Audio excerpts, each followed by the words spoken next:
इसमें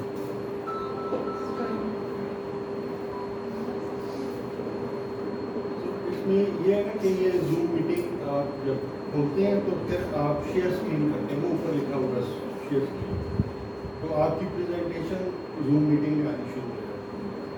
तो ये कैमरा भी रिकॉर्ड कर रहा है और जूम वाला भी रिकॉर्ड कर रहा है। जूम वाली मीटिंग जो है वो भी जब आप खत्म करते हैं तो वो रिकॉर्डिंग आपके पास आएगी उसी laptop.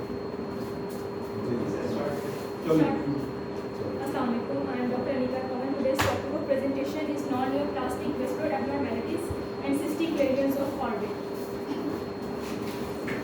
By the end of the presentation, audience will be able to describe cavernous sinus thrombosis, discuss carotid cavernous fistula and its management plan, and elaborate cystic variants of the orbit.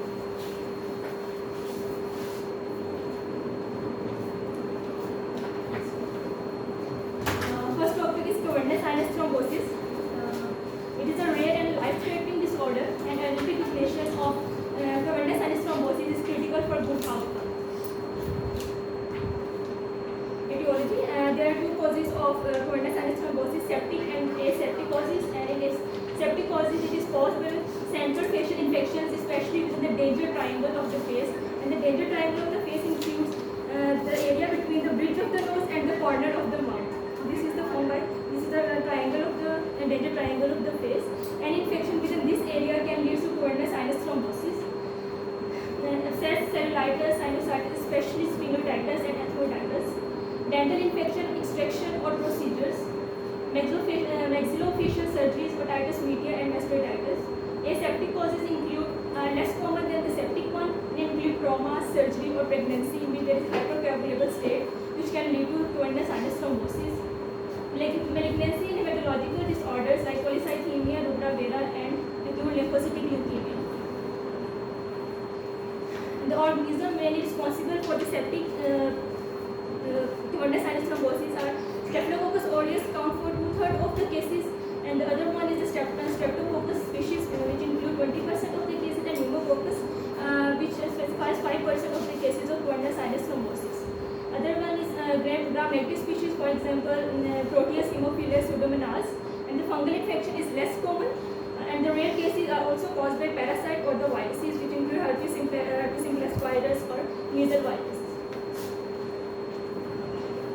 Before proceeding to the clinical features and the pathophysiology of the cavernous sinus thrombosis, we should know the anatomy. So we will give a quick preview of the cavernous sinus anatomy. It is actually a tuberculated space created by layers of dura matter and filled with venous blood. Drains the superior and inferior ophthalmic veins and superficial ophthalmic veins anteriorly. Drains into the basilar plexus posteriorly via the superior and inferior scrotal sinuses.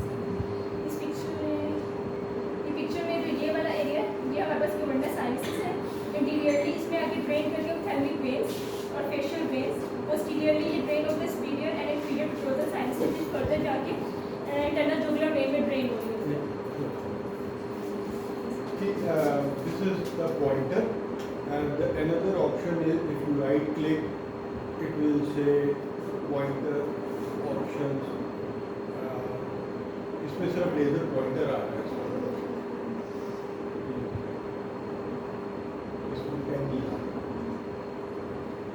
So the other option is to have a pen so that you can make a circle or you underline. वो भी you can exercise.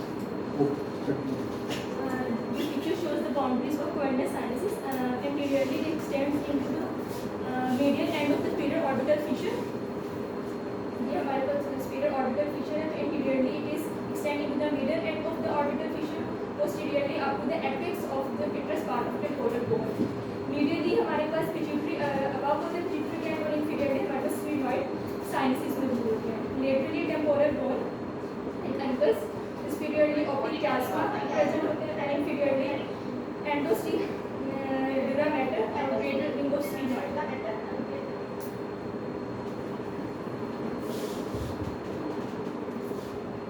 This is another picture showing the boundaries of cavernous sinus.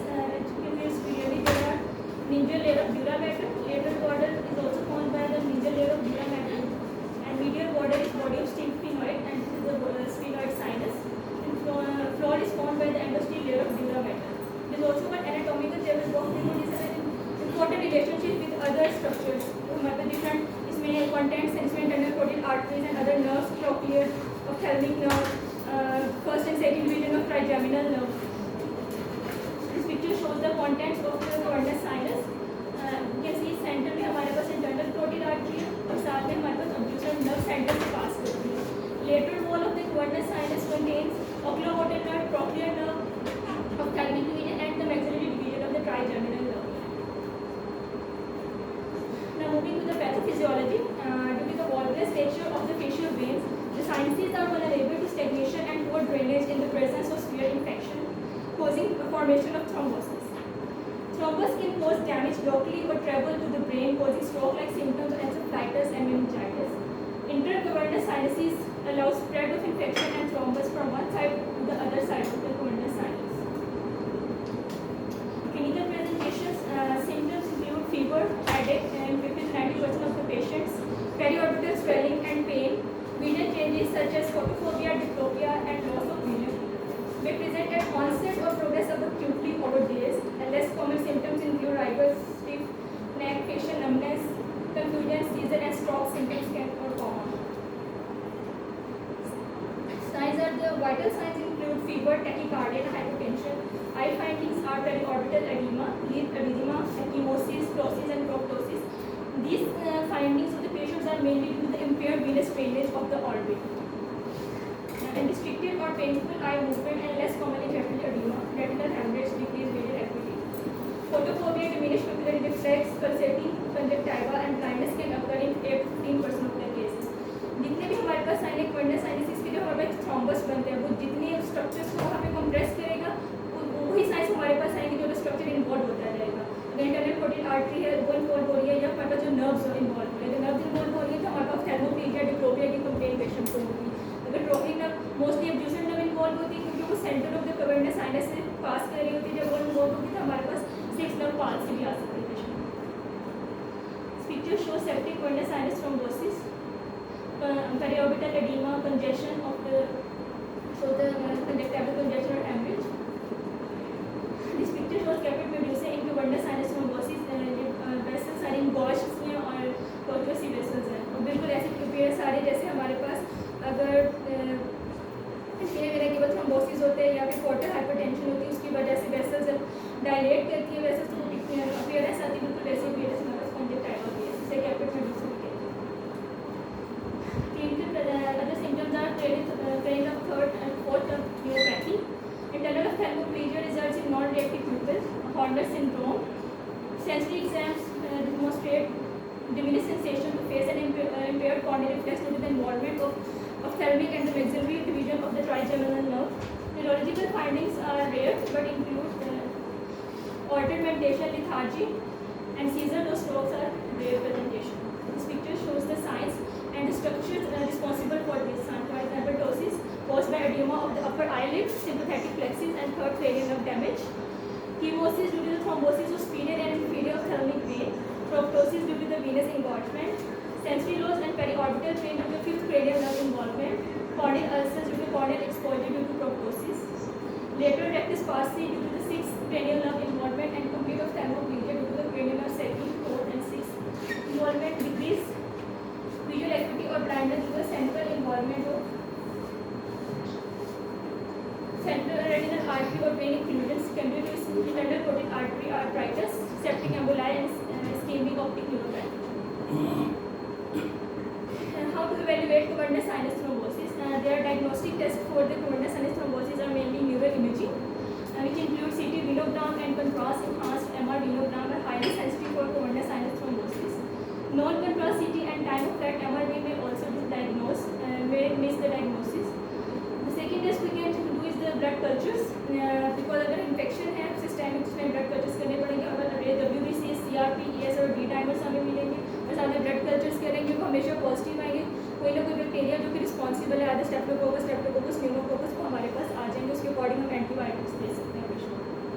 Then lumbar puncture, अगर हमारे पास higher central nervous system की involvement है, अगर pressure है जैसे pressure भी कम किया जा सकता है जिससे हम लोग इन्फेक्शन जो हमारे पास ये सब है उसको डायग्नोस कर सकते हैं. स्क्रीनिंग फॉर थ्रोम्बोफिलियाज, अगर कोई हमारे पास हाइपोकोएगुलेबल स्टेज वाली डिजीज़ है जिसमें थ्रोम्बोफिलिया होने के चांसेस हैं उसकी स्क्रीनिंग कर सकते हैं patient. This CT shows the cavernous sinus head. This arrow is the city. It shows the cavernous sinus. And the other picture is this is the MRI. We show the axial section and the coronal section. And in axial section you can see this is the part of where the pituitary gland normally lies, and either side of this is the cavernous sinus. In coronal section it is the base of the cavernous sinus. Cavernous sinus on MRI brain we show the structure सारे बताए हमारे पे हमें किस तरह नजर आते हैं. ये हमारे पास सारा एरिया जिसमें हमारे पास cavernous sinus जिसमें से स्ट्रक्चर्स पास कर रहे हैं. सेंटर वाला स्ट्रक्चर हमारे पास कैरोटिड आर्टरी है जो कि ब्लैक एरिया में नजर आ रहा है. इसके ऊपर ऑप्टिक कियास्मा और ये हमारे पास pituitary stalk pituitary gland. This is the MRI imaging at the level of pituitary stalk showing bilateral involvement of cavernous sinus. This is the cavernous sinus and this is the pituitary gland and this is the stalk of the pituitary gland. With damming of the right internal carotid artery due to the infiltration of lamina. अब इसमें हमें कोई भी structure ऐसा जिस तरह इस picture में था ब्लैंक सा मतलब ब्लैक एरिया जो कि carotid artery को नहीं नजर आ रहा है because it is blocked due to infiltration of the lamina. Treatment mainly हमने जो सेप्टिक कॉजेज हैं उसके लिए एंटीमाइक्रोबियल थेरेपी देनी होती है जिसमें जिस the मेनस्टे and the early and aggressive antibiotic admission should be given. IV antibiotics are recommended for a minimum of 3 to 4 weeks. Anti-streptococcal agents like vancomycin and neficillin are given, and third generation cephalosporin metronidazole are given as antimicrobial therapy. For fungal infections we give amphotericin B. और mainly this treatment is given as an intravenous therapy के तौर पे हमने देना होता है पारेंटल क्योंकि severe infection होता है उसको ट्रीट करने के लिए हमें IV डोज देनी होती है. Second is anti thrombotic therapy. इससे रिलेटेड अभी तक ऐसे चीज़ का इफेक्ट डिस्कवर नहीं हुआ कि इसका इफेक्ट है या नहीं क्योंकि अगर हम देते भी हैं तो ब्लीडिंग होने के चांस भी होते हैं हेमरेज होने के चांस भी हो सकते हैं. तो indication is still debated because of possible bleeding complications. Contraindicated in the presence of intracellular haemorrhage और ब्लीडिंग डिसऑर्डर. तो हम CT स्कैन करवाएंगे MRI करवाएंगे हमें इसमें भी हेमरेज मिलते हैं तो उसमें हमने ब्लीडिंग नहीं देनी. नहीं है college no surgical intervention recommended for cavernous sinuses themselves. मतलब हमने cavernous sinus के लिए नहीं करनी. अगर हमारे पास और साइनसेस इन्वॉल्व है स्फीनोइड साइनस है या एथनिक साइनस है तो उसके लिए हम स्फीनोइडेक्टमी या एथनोइडेक्टमी कर सकते हैं. किसी का जॉइन किया Zoom के participant.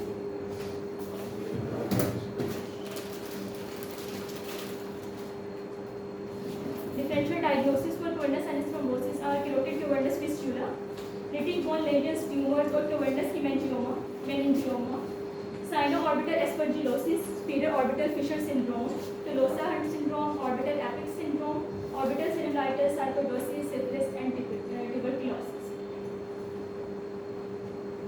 Next topic is carotid cavernous fistula. Can anybody define what is carotid cavernous fistula? Abnormal communication between the cavernous sinus or carotid artery. It could be internal carotid or external carotid. Is actually an abnormal arteriovenous communication between cavernous sinus जो कि एक venous structure है and the carotid arterial system either internal carotid artery or external carotid artery. Mainly internal carotid artery और cavernous sinus के दरमियान ये होता है. With the rising venous pressure in the sinus and structure draining to it. This picture shows a fistula between the cavernous sinus and the intracavernous part of internal carotid artery.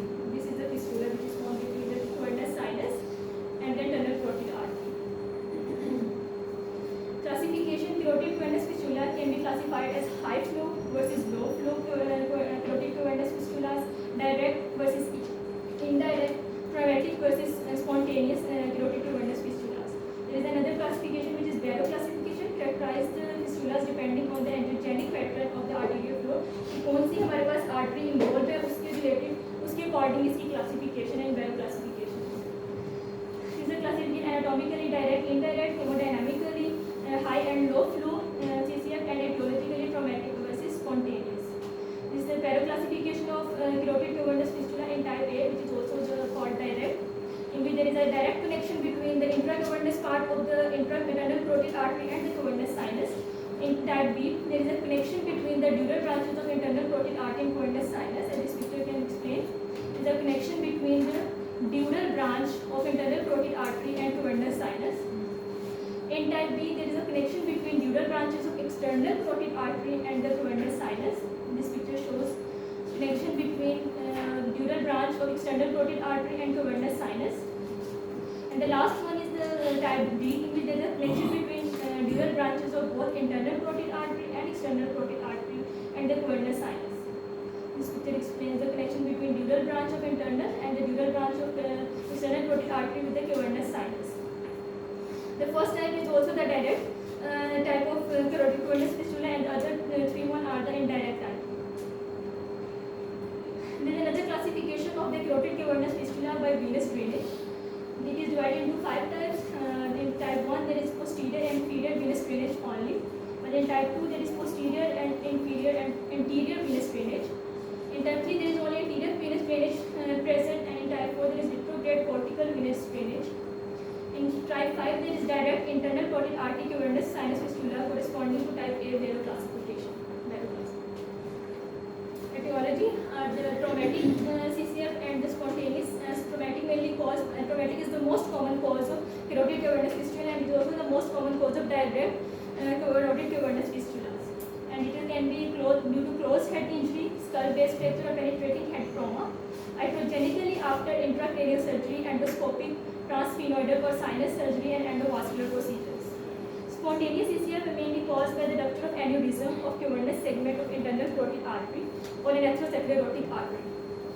Musculoskeletal or collagen related disorders, for example, Ehlers-Danlos syndrome, pseudoxanthoma elasticum, osteogenesis imperfecta, and fibromuscular dysplasia. जितने भी हमारे पास collagen related disorders हैं, musculoskeletal हैं, क्योंकि जब हमारे पास vessels week होंगे तो उसमें डाइसेक्शन होने के चांसेस है, एन्यूरिज्म होने के चांसेस हैं. जब ये दोनों कंडीशंस होंगी तो वो फर्दर आगे रप्चर होने के उनके चांसेस होंगे, तो फिर हमारे पास फिस्टुला भी बनने के चांसेस इतने ज़्यादा हो जाते हैं. Mainly direct or post traumatic, but it can also be caused by rupture of aneurysm or the atherosclerotic artery in old age patient who have hypertension for a long period of time. मेरी जो indirect type है वो mostly cause होती है rupture of aneurysm से and या फिर atherosclerotic artery की रप्चर की वजह से होती है. क्लिनिकल प्रेजेंटेशन डिपेंड कि आइदर डायरेक्ट फिस्टुला बना या इनडायरेक्ट, दोनों की प्रेजेंटेशन डिफरेंट होगी, उनके सिम्टम्स और साइन डिफरेंट होंगे डिपेंडिंग ऑन की जो हमारे पास फिजियोलॉजी पीछे चल रही है. बिकॉज अगर डायरेक्ट कम्युनिकेशन है एक लार्ज आर्टरी और कवरनेस साइनस के दरमियान, तो उसके सिम्टम्स भी ज़्यादा स्ट्रॉन्ग होंगे या ज़्यादा मार्क्ड सिम्टम्स होंगे, रादर देन इनडायरेक्ट की जिसमें स्मॉल आर्टरीज इन्वॉल्व है, ड्यूरल ब्रांचेस इन्वॉल्व है, तो उसके सिम्टम्स भी उतने ज़्यादा सीवियर किस्म के प्रेजेंट नहीं होते. Symptoms of the direct fistula are present with days or weeks after head injury, and there is a classical triad of pulsating proptosis, conjunctival chemosis, and gushing noise in the head. Signs are visual loss. Visual loss can be immediate or delayed. If there is an immediate visual loss, then it can be due to ocular optic nerve damage at the time of trauma. जिस time trauma हुआ उस time हमारे पास optic nerve damage हो जाता है, तो हमारे पास immediate vision loss के साथ पेशेंट प्रेजेंट करेगा. बट अगर हमारे पास मतलब ऑप्टिक नर्व डैमेज नहीं हुई, प्रेशर चेंजेस आए, फिर उसके बाद लॉन्गर पीरियड ऑफ टाइम पर उसमें ऑप्टिक एट्रोफी स्टार्ट हुई, तो हमारे पास डिलेड होगा.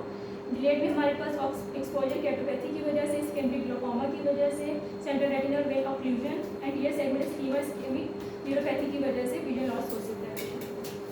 is marked epibulbar vascular dilatation, chemosis, commonly hemorrhagic, pulsatile proptosis associated with a bruit and a thrill. Increased ioptosis due to edema of the periorbital edema of thermoplegia to the mainly sixth nerve is commonly involved, but other nerves are also involved अगर हमारे पास ज़्यादा pressure उस पे आ रहा है nerves पे. Fundus examination shows optic swelling, venous dilatation, and intraretinal hemorrhage. This picture shows the first picture shows the marked epibulbar vascular dilatation in a patient of direct fistula, and the other one is the picture shows hemorrhagic chemosis in an acute direct fistula. This नीचे वाली जो दो picture हैं ये indirect fistula की हैं, जिसमें हमारे पास ये वेस्कुलर कंजेशन है, लेकिन आप कंपेयर कर सकते हैं कि डायरेक्ट में वेस्कुलर कंजेशन कितनी ज़्यादा है और इसमें कितनी कम है. इसमें मार्क्ड है और इसमें माइल्ड सी कंजेशन आती है, और इसमें दूसरी फाइंडिंग होती है कोर्स कंजक्टिवल वेसल, जब बाकी सिम्टम्स हम आगे देखते हैं.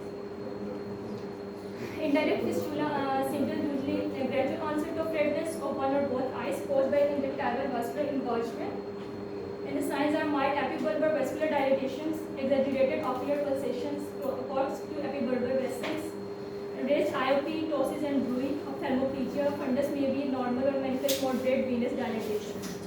इसमें फंडस फाइंडिंग उसकी निस्बत कम आती है. जिसमें ज़्यादा ऑक्यूट swelling Diagnostic imaging for cavernous carotid cavernous fistula is CT angiography and MR angiography. It is used as the first line non-invasive imaging modality. Identify the majority of arterial directions and cavernous internal carotid artery aneurysms. This picture shows, this is a sagittal view of the CT angiograph, shows the course of cavernous segment of the internal carotid artery, this one. And including the anterior geno-horizontal segment blue area, ये horizontal segment is internal carotid artery का, posterior and proximal ascending segment of the yellow is shown in the anterior और हमारे पास जो ascending portion of the internal carotid artery, इसमें CT angiography में पूरा एक course देख सकते हैं internal carotid artery का, क्योंकि angiography है तो वो हमारे पास blood vessels को proper मतलब उसमें से पास करेगा, picture लेंगे तो हमें hyperfluorescent सा area नजर आएगा. The other diagnostic imaging are CT and MRI, and these are mainly used. They mostly demonstrate prominence of spheroophthalmic veins or diffuse enlargement of extraocular muscles. And the CT without contrast is used for screening modality to detect skull-based fracture in the setting of trauma. This picture shows the upper one shows the axial CT image showing enlargement of the right spheroophthalmic vein. ये आप देख सकते हैं, ये right eye है, ये spheroophthalmic vein पूरी नजर आ रही है, हाइपरफ्लोरेसेंस एरिया और डायलेटेड. नॉर्मली इसमें नजर नहीं आती, अगर हमारे पास प्रेशर है, उसमें स्टेसिस हुई है, वो डायलेट हुई है, तभी नजर आएगी. जैसे नीचे वाली पिक्चर हमें शो करें कि राइट आई में जितने भी मसल्स हैं वो इलार्ज हुआ है, नॉर्मली इस तरह नहीं होता. लेफ्ट आई में नॉर्मल अपीयरेंस है, right eye show the enlargement of the extraocular muscles, और इस इलार्जमेंट की वजह से जब उनकी मूवमेंट रिस्ट्रिक्ट होगी तो थैलेमोप्लीजिया पेशेंट को होगा. New modality is direct subtraction angiography, and it is a gold standard imaging modality in the diagnosis of direct and indirect carotid cavernous fistulas. Identify carotid cavernous, इससे हम क्या कर सकते हैं, इसकी location, arterial supply, flow rate, Venus drainage को classify कर सकते हैं, और जब क्लासिफिकेशन हो जाएगी फिर उसके अकॉर्डिंग हम उसकी ट्रीटमेंट, जो भी हमने एंडोवास्कुलर ट्रीटमेंट स्ट्रेटजीज अप्लाई करनी है, हमें ट्रांस आर्टीरियल जाना है, ट्रांस वीनस जाना है, क्योंकि अगर कौन सी आर्टरी इन्वॉल्व हुई है तो उसी के अकॉर्डिंग फिर हमने इसकी ट्रीटमेंट प्लान एडवाइस करना है. इसके लिए फिर हम लोग डायरेक्ट सबट्रैक्शन एंजियोग्राफी यूज़ करते हैं, जिसमें हम एक कैथेटर लेकर जाते हैं, फिर उसके थ्रू फिर हम लोग ये सारा टेस्ट परफॉर्म करते हैं. जिस तरह पिक्चर शोज के ऊपर वाले में हमारे पास एपिपल बार कंजेशन है, तो जब हम उसको सीधी उसका MRI करवाएंगे तो उसमें स्फीरोऑप्थेल्मिक वेन इलाज रही है. जब इसी पेशेंट की ट्रीटमेंट की गई तो उसके बाद हमारे पास एंडोवास्कुलर ट्रीटमेंट के बाद ये इसकी फोटोग्राफ है सारी के सारी कंजेशन ठीक हो गई. जब हमने वो पास उसका खुल गया, जो हमारे पास फिस्टुला था वो क्लोज हो गया. And this MRI shows enlargement of the superior oblique and all four erectile muscles. Differential diagnoses are cavernous sinus thrombosis, superior orbital fissure syndrome, orbital epic syndrome, retrobulbar hemorrhage, and thyroid eye disease. Management. There is general management and specific management depending upon the direct or the indirect type. General management mainly depends on the etiology, clinical manifestation, radiological findings, and risk of ophthalmic and neurological complications. In patients who are asymptomatic, we usually observe them and do routine follow-up कि कोई patient को further symptoms aggravate तो नहीं हो रहे, progress तो नहीं कर रहे पहले से. Mild ocular symptoms में appropriate topical medication and observe for visual acuity, intraocular pressure, or ophthalmic changes. If patient is symptomatic, we go for endovascular treatment. Indirect CCF, it is unlikely to close spontaneously, so we go for the treatment with endovasculars, but there are certain indications for the endovascular treatment includes visual impairment, progressive paralysis of extraocular muscles, intractable orbital pain, bruit, and progressive exophthalmos. Numerous endovascular techniques utilized to block the fistula, including coil embolization with balloon remodeling, and coil embolization with stent assistant. There are all different liquids which are used for the. There one is the coil, other is balloon, and the third one is the liquid. It is used for the embolization of the arteries or vessels. This picture shows. This is a picture of carotid cavernous fistula. This shows the treatment with the balloon embolization, and this is the coil embolization of the carotid cavernous fistula, and is the coil with stent embolization of the carotid cavernous fistula. Another picture showing coil embolization of the carotid cavernous fistula. Indirect CCF, small fistulas close spontaneously and observed initially. If conservative treatment fails or symptom progress, endovascular treatment is considered. Endovascular treatment is primarily via transvenous route in case of indirect CCF, transarterial embolization mainly attempted by the femoral artery, and the transvenous embolization is attempted by petrosal sinus and the deltoid plexus. This is a case one which shows that हमारे पास CCF और left internal carotid artery after treatment with balloon embolization show की हुई है. Other case में उन्होंने angiogram demonstrated CCF in the left internal carotid artery and the endovascular coiling of the CCF using platinum coils and balloons.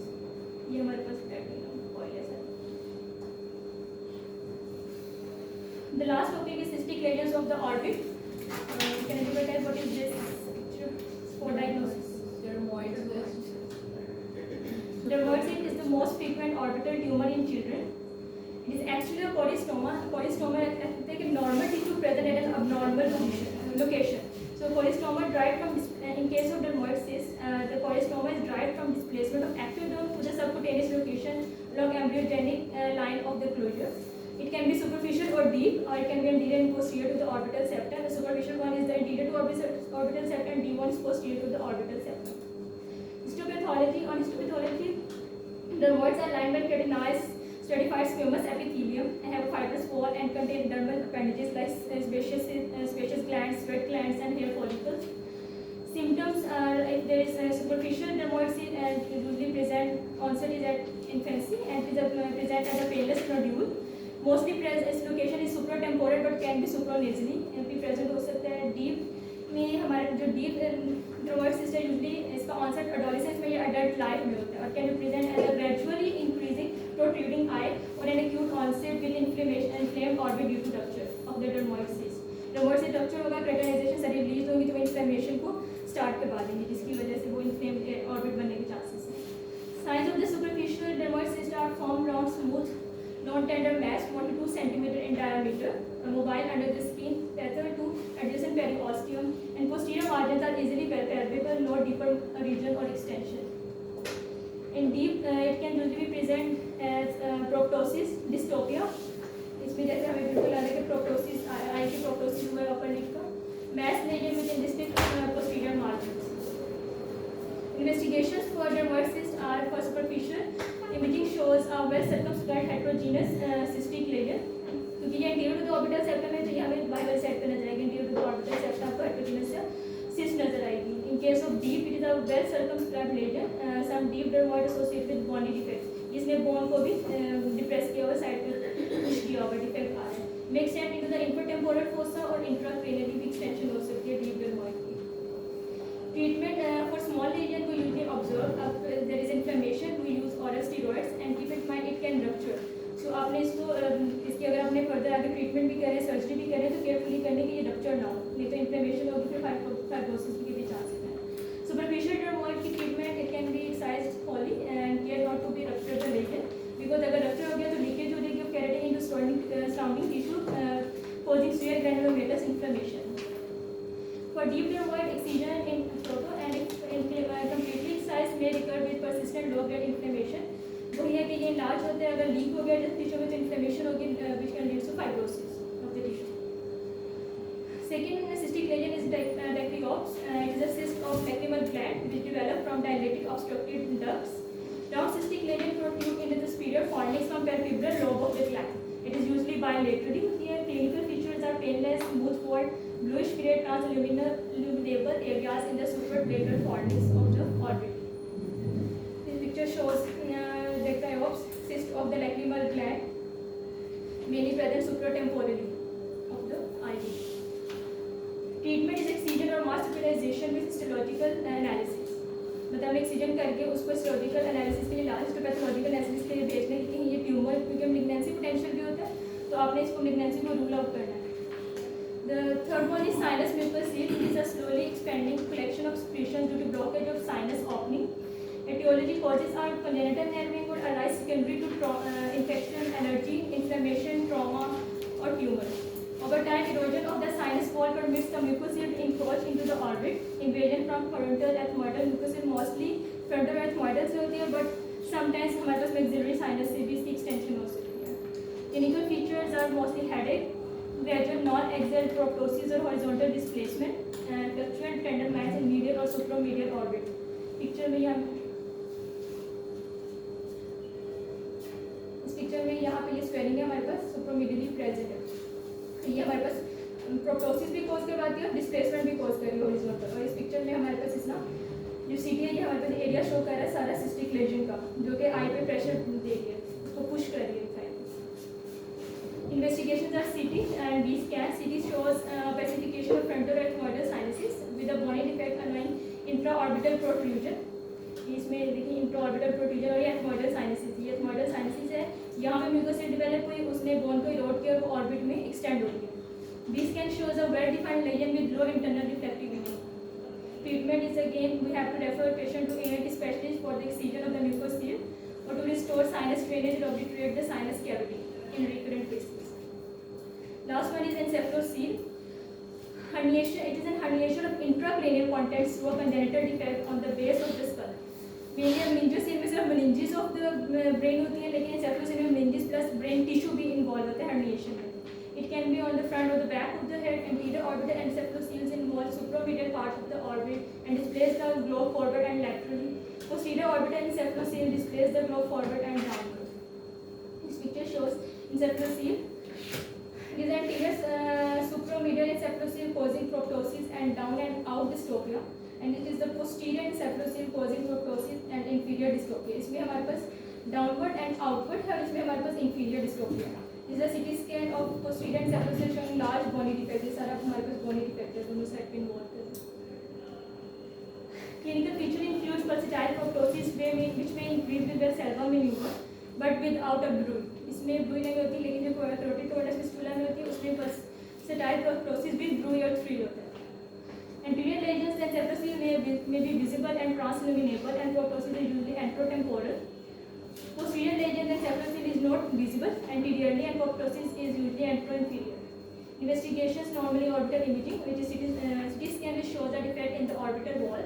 The treatment is with excision, closure, and ligation of the base with patching of the bony defect from the orbital side. Thank you.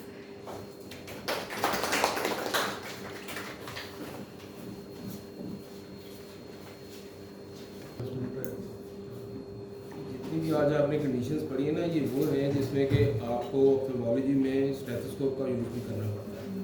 ठीक है, इसी ध्यान में रखें कि ये case अगर आपको ध्यान में आते हैं तो आपने इस पर इंस्पेक्शन, पैल्पेशन और ऑस्कल्टेशन भी करनी है। ठीक है, किस तरह करते हैं इसकी ऑस्कल्टेशन? तो ये जो एक स्टेप एडिशनल आपने जरूर करना है उसमें, इस तरह का केस भी आता है। ठीक है, थ्रोम्बोसिस है और CCF है, कोई इस तरह कोई भी स्वेलिंग किस पे जिस पे पल्सटाइल होगी वो CCF है, जो नॉन पल्सटाइल है वो दूसरी है। ठीक है, एक स्पेसिफिक चीज़ आता So starting from the first was cavernous sinus thrombosis. So this is a fatal condition, can lead to death. The only one death in my career of a young soldier, young man, dying of an eye disease was because of cavernous sinus thrombosis.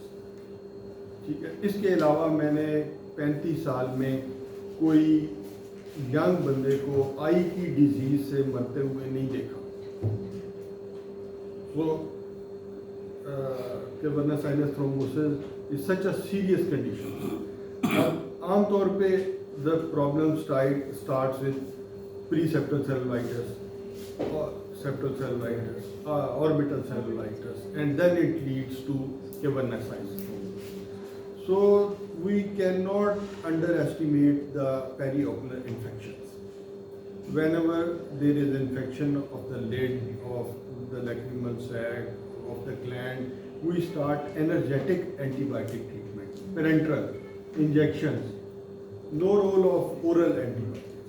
कुछ time निकली है उसके लिए आप antibiotics oral दे दें, ठीक है, और जो ही आप महसूस करते हैं कि लिड सारी डिफ्यूजली इन्वॉल्व हुई है, start parenteral, intravenous, intramuscular, preferably 2 antibiotics.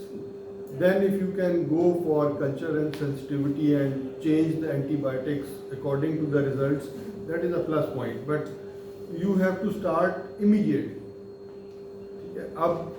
When the cavernous sinus is involved, the first indication is involvement of the abducens nerve because it is in the center of the cavernous sinus.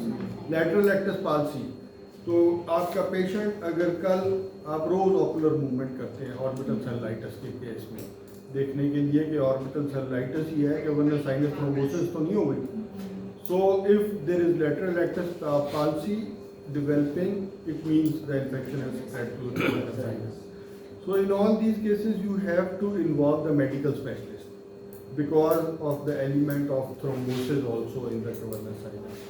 तो जो मैं उस वक्त शोरकोट में था PF base Rafiki और 2-3 दिन मैंने पेशेंट को ट्रीट किया एंटीबायोटिक से. जब वो मेरे कंट्रोल में नहीं आ रहा था तो मैंने जो नेक्स्ट हमारे करीब था मुल्तान वहाँ पे पेशेंट को रेफ़र कर दिया. 3-4 दिन उन्होंने भी ट्रीट किया, पेशेंट की डेथ हो गई. तो आर्मी में जो डेथ हो जाए उसके फेटल केस डॉक्यूमेंट्स लिखते हैं. तो वो आई स्पेशलिस्ट जो था उसने सारी ज़िंदगी में कभी लिखे नहीं थे.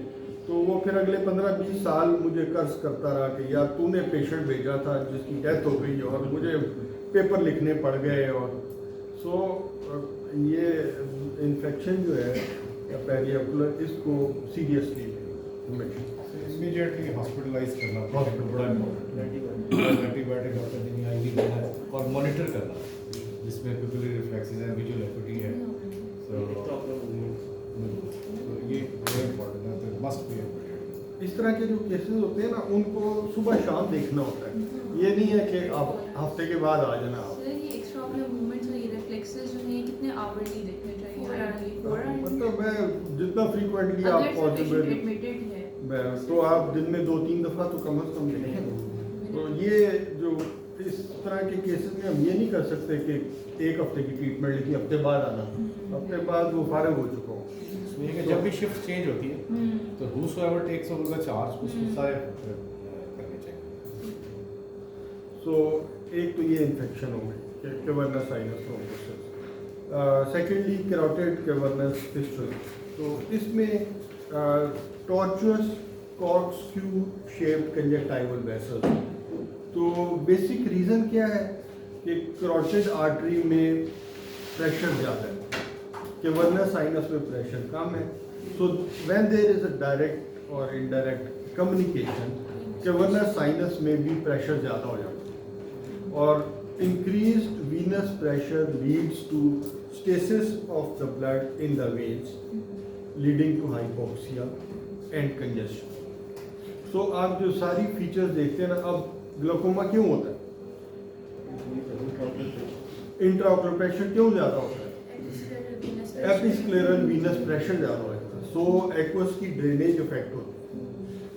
तो ये हमने आइडेंटिफाई करना होता है. ये डायलेटेड टॉर्चुअस वेन्स हैं, ये कंजक्टिवाइटिस करके इसको ट्रीट करने से मसला हल नहीं होगा. So you have to identify कि ये जो डायलेटेड वेसल्स है this is because of the fistula. And the superior ophthalmic vein is enlarged because again of the back pressure. So how you identify the superior ophthalmic vein? CT MRI पे आपको कैसे पता चलता है? तो this is the only structure that crosses the optic nerve. तो एक जो चीज़ आप किसी भी उस पर MRI वगैरह पे देखें तो लैटरल से मीडियल जा रही है तो ये एक ऑप्टिक नर्व को क्रॉस करेगी. No other structure in the orbit crosses the optic nerve. This is the only superior ophthalmic vein. ये डायलेटेड होगी जब भी वीनस प्रेशर ज़्यादा होगा और इसी में कैथीटर पास करते हैं टू एम्बुलाइज. सो हमने इसको इंटरवेंशनल रेडियोलॉजिस्ट को रेफ़र कर देना होता है और ये जो फेमरल वेन से या जिस तरह से अप्रोच करें कोइलिंग का काम है ये उन्होंने करना. वैसे एम्बुलाइजेशन के डिफरेंट टेक्निक्स हैं. जैसे कुछ है, एक ओनिक्स मटेरियल होता है फ्लूइड, एक ग्लू होती है जो साइनोएक्रिलेट ग्लू, ये भी इंजेक्ट करते हैं. लेकिन ये आमतौर पे उसमें करते हैं जिसमें हेमेंजियोमा वगैरह हो. जो cavernous sinus carotid cavernous fistula है इसमें कॉइल इंजेक्ट. सो लिक्विड्स का रोल नहीं है. Third topic was of dermoid. तो डर्माइट बड़ा फ्रीक्वेंट है, मेरे ख्याल है कम से कम 100 केसेस तो मैंने यहाँ पे किए होंगे। सो इसमें इम्पोर्टेंट चीज़ ये होती है कि ऊपर से आप देखें तो पैल्पेशन करें तो वो छोटा नज़र आता है, जब आप खोलते हैं तो ऐसे करके नीचे फैल रहे होते हैं, बेस बहुत बड़ी होती है। You have to make a larger incision, और मकसद हमारा ये होता है कि इन टोटो निकालें, इसकी डिसेक्शन इर्द गिर्द करें। एनकैप्सुलेटेड होता है, लेकिन you have to take care कि अगर छोटा इंसिजन होगा तो वो रप्चर होने के चांसेस। ऑर्बिटल डिजीज़ में हम ऐसे ही प्रोसीड करते हैं जैसे कि वी प्रोसीड इन सर्जरी। तो पहले क्या होता है, इंस्पेक्शन, पैल्पेशन, परकशन, ऑस्कल्टेशन। तो ऑर्बिटल डिजीज़ में वी पैल्पेट, जब ऑर्बिटल मार्जिन्स देखें रेगुलर है, स्वेलिंग है, उसको पैल्पेट करके देखें, उसकी कंसिस्टेंसी कैसी है, सॉफ्ट है, फर्म है, हार्ड है, मोबाइल है, स्किन उसके ऊपर मोबाइल है, स्वेलिंग इज मोबाइल और ऑन द अंडरलाइन टिश्यूज और नॉट। फिर आप पैल्पेट, हॉट तो नहीं है, इन्फ्लेम तो नहीं है, temperature. So we have to measure the size, inspection, palpation और फिर परकशन और auscultation. So if you feel the pulsations, इसका मतलब यह है कि इसका आर्टीरियल फ्लो के साथ ताल्लुक। तो व्हाट इज थ्रिल? सो एक तो नॉर्मल पल्सेशंस है, एक एक्स्ट्रा जो पल्स है वो, that is called, if it is palpable this is called thrill, and if it is audible this is called thrill. So palpable or audible में visible. Sensations are visible. Sensations are visible. So dermoid मैंने 2-3 cases देखे हैं, किसी ने incomplete removal की, patient दोबारा आता है तो ऐसे है जैसे एब्सेस बनी हुई है। तो इन्फ्लेमेशन इज सच इन सुअर इंटेंसिटी कि आपको लगता है कि इसको पस कटी हुई है। तो we have to remove the all the तो इसमें एक डम्बल डर्माइड भी होता है। If there is a communication in the bone, half of the dermoid is outside the bone and half is either in the temporal fossa or in intracranial. तो हमने ये भी देखना होता है, सीटी स्कैन कराते हैं, देखते हैं बोन में डिफेक्ट तो नहीं है डर्माइड। वैसे डर्माइड सूचक के साथ अटैच होता है, बट इफ़ वो अटैचमेंट कम हो तो मोबाइल भी काफ़ी सारा होता है। सो 1 मिनट रह गया सर। लाइपोडर्माइड है, इलाज है, लेकिन उनको भी टोटल निकाला जा सकता है। लाइपोडर्माइड और जितना कि इजीली आप निकाल सकें। लाइपोडर्माइड और डर्मोलाइपोमा, इसका जो सबसे कॉमन साइट है ना वो है लेटरल कैंपस में। पेशेंट को आप कहते हैं इधर देखें और इसको स्ट्रेच करते हैं तो आपको वो बड़ा एक्सट्रीम होता है पेरिफेरी में, तो मैं तो नहीं छेड़ता हूँ, इसलिए कि this fat is continuous with the orbital fat. तो अगर आप निकालेंगे तो वो पीछे से और फैट और आती जाएगी। 1-2 केसेस बहुत उन्होंने प्रेस किया तो मैंने ऑपरेट किया, लेकिन वो खास फर्क नहीं पड़ता। सो मैं पेशेंट को कहता इग्नोर करें, सामने से नज़र ही नहीं आ रहा होता। तो जब पेशेंट मीडियली देखता है और ऐसे करके रिट्रैक्ट करता है तो लाइपोडर्माइड नज़र आता है, डर्मोलाइपोमा। सो most of the cases we conservatively deal. इसमें